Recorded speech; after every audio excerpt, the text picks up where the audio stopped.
So I'm here at Gordon Ramsay Street Pizza. I didn't even know he had a pizza shop or store or whatever. But we got the prawn. Zoom in, camera person. Look at that. Nice zoomed in. Look at that. Get the prawns. So look.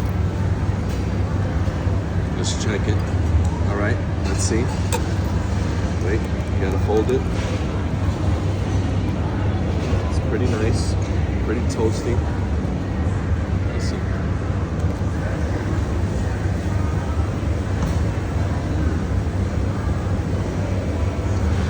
Wow. It's like eating Italian food. It doesn't even taste like pizza. I mean, it is Italian. But what I meant to say was it tastes like pasta almost. Like spaghetti. Yeah, that's what it tastes like, shrimp spaghetti.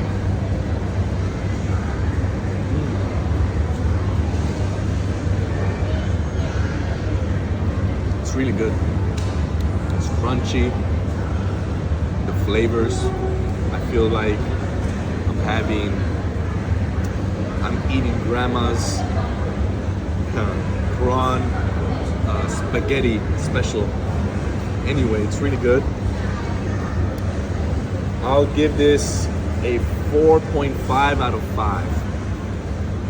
Anyway, I'm gonna eat this whole thing by myself.